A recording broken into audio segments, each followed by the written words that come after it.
நாளின் செய்யும் வினிதானின் செய்யும் என நாடி வந்த கோழியின் செய்யும் கொடுங்கூற்றியன் செய்யும் குமரேசர் இது தாளும் சிலம்பும் சதங்கையும் தண்டையும் சண்முகம் தோளும் கடம்பும் எனக்கு முன்னே வந்து தோன்றினே. உலகமெங்கும் வாழ்ந்து கொண்டிருக்கும் ஸ்ரீ குபேரன் டிவி நேயர்களுக்கு சைதை ராஜாவின் அன்பான வணக்கங்கள். நாம் இப்பொழுது இந்த எபிசோடில் வார ராசி பலன்களை பார்க்க இருக்கிறோம். 17/10/2022 முதல் 23/10/2022 வரைக்கும் உள்ளடக்கிய நாட்களுக்கு கிரகங்கள் எப்பேற்பட்ட பலனை வழங்கப் போகிறது என்பதை ஒவ்வொரு ராசியாக பார்க்கலாம் வாங்க. இந்த வாரம் முழுவதும் தேய்பிறை நாட்கள். இப்போது நாம் மகர ராசியை பார்க்க போகிறோம். மகர ராசி காலபூஷனுக்கு 10வது ராசி. உத்திராடம் 2, 3, 4 பாதங்கள், திருவோணம் நட்சத்திரம், அவிட்டம் 1 முதல் 2 பாதங்கள் வரை உள்ளடக்கியது இந்த மகர ராசி. இந்த மகர ராசியினுடைய அதிபதி சனி பகவான் இப்பொழுது ஆட்சி பீடத்தில் இருக்கிறார். ஏற்கனவே ஆட்சி பீடம்தான், வக்ரகதியில் இருந்தார். இப்போது அவர் நேர்கதியில் பயணம், வக்ர நிவர்த்தி அடைஞ்சிட்டார், நேர்கதியில் பயணம் செய்கிறார். அப்போ ராசிநாதன் இது நாள் வரைக்கும் வக்ரகதியில் இருந்தது. இந்த மகர ராசிக்கு ஒரு பின்னடைவு அப்படின்னு சொல்லலாம். இப்பொழுது ஒரு சூப்பரான ஒரு காலகட்டம். ராசிநாதன் ராசியில் ஆட்சி பீடம் நேர்கதியில் இருக்கிறாருன்னு சொன்னால் தன்னம்பிக்கை அதிகரிக்கும், கௌரவம் புகழ் இது எல்லாம் சிறப்பாக இயங்கக்கூடிய ஒரு காலகட்டம். 2ஆம் இடத்து அதிபதி வக்ரமாக இருந்தார். நல்ல பண வரவு பொருள் வரவு இருந்தாலும் கொடுக்கல் வாங்கல் செய்ய வேண்டாம், குடும்பத்தில் சண்டை சச்சரவு பிரச்சனைகள் வரக்கூடிய ஒரு அமைப்பு இருந்தது இது நாள் வரைக்கும். ஆனால் இப்போ நேர்கதியில் பயணம் செய்வதால் குடும்பத்தில் அமைதி, நிம்மதி, சந்தோஷம், நல்ல பண வரவு பொருள் வரவு, பொருளாதார சேர்க்கை அப்படின்னு சொல்லக்கூடிய ஒரு நிலை. 3ஆம் இடம் அப்படின்னு பார்த்தீங்கன்னா 3ஆம் இடத்து அதிபதி குரு ஆட்சி பீடத்தில் இருக்கிறார். பிபிஓ, சாஃப்ட்வேர், ஹார்ட்வேர், தபால் தந்திலாக்கா, கொரியர் சர்வீஸ், விளையாட்டு வீரர்கள், வீராங்கனைகள், நடனக் கலைஞர்கள், ஸ்டண்ட் கலைஞர்கள், பின்னணி பாடகர்கள், இசை அமைப்பாளர்கள், இசை வல்லுநர்கள், சினிமா மற்றும் தொலைக்காட்சி பிரிவில் பணியாற்றக்கூடிய பணியாளர்கள், நடிகைகள், டெக்னீஷியன்கள், எடிட்டர்கள், கேமராமேன்கள், புகைப்பட கலைஞர்கள் அத்துணை பேருக்கும் ஒரு அற்புதமான ஒரு வாய்ப்புகள் கிடைச்சி நல்ல சம்பாத்தியத்தை பெறுவீர்கள். 4ஆம் இடத்துல ராகு இருக்கிறார். தாயாருடைய தேக ஆரோக்கியம் பாதிக்கப்படக்கூடிய ஒரு சூழல் கண்டிப்பாக இருக்குங்க. வண்டி வாகனங்கள் செலவு வைக்கும். 4ஆம் இடம் சுகஸ்தானம். உங்கள் சுகஸ்தானத்தில் போய் ராகு அமர்ந்திருக்கிறாருன்னா அப்போ ரெஸ்ட்லெஸ், சுகமே இல்லை, அலைஞ்சிக்கிட்டே இருப்பீங்க அப்படின்னு சொல்லலாம்.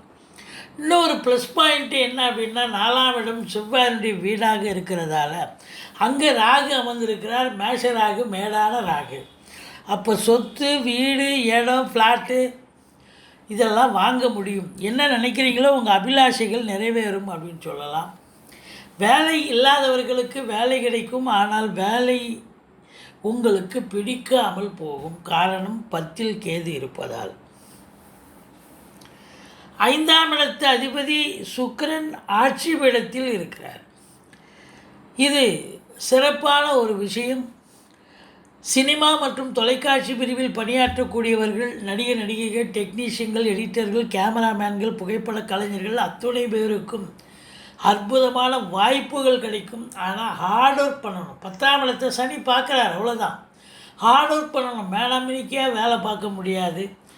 ஏன், சுக்கிரனுடைய ஆதிக்கம் நிறைந்த பேங்க்கு ஸ்டாஃபு, நிதி நிறுவனங்கள் மற்றும் ஃபினான்ஷியல் நிறுவனங்கள், நகை கடை உரிமையாளர்கள், அதில் வேலை பார்க்கக்கூடியவர்கள், துணிக்கடையில் வேலை பார்க்கக்கூடிய அன்பர்கள், இவங்களுக்கெல்லாம் ஒரு சிறப்பான ஒரு காலகட்டம். அதே நேரத்தில் உங்களுக்கு 4ஆம் இடத்து அதிபதி செவ்வாய் 6ஆம் இடத்தில் போய் அமர்ந்திருக்கிறார். இந்த மகர ராசி அன்பர்களுக்கு அசையா சொத்துக்கள் மூலம் செலவினங்கள் ஏற்படும். அதான் சொத்து வாங்குறீங்க, இல்லை வீடு ஆல்ட்ரேஷன் பண்ணுறீங்க, அப்படி ஏதாவது ஒரு நிலை நிச்சயமாக ஏற்படும்.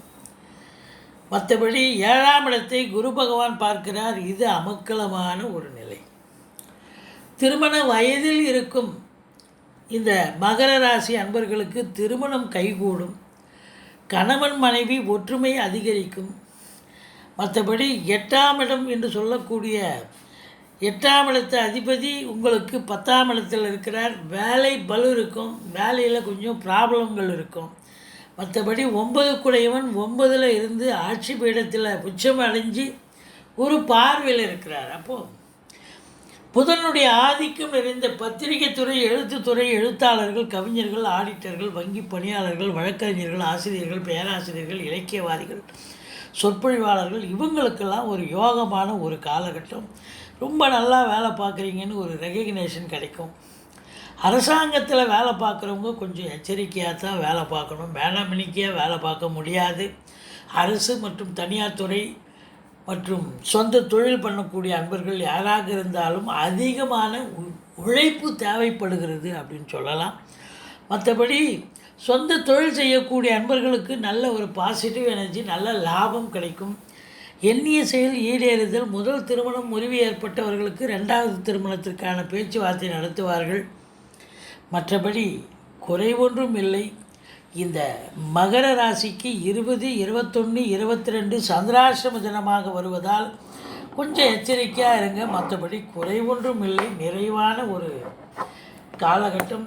இந்த ராசிநாதன் எப்போ வக்ர நிவர்த்தி அடைஞ்சிட்டாரோ மகர ராசிக்கு இனி யோகமான காலங்கள் தான்.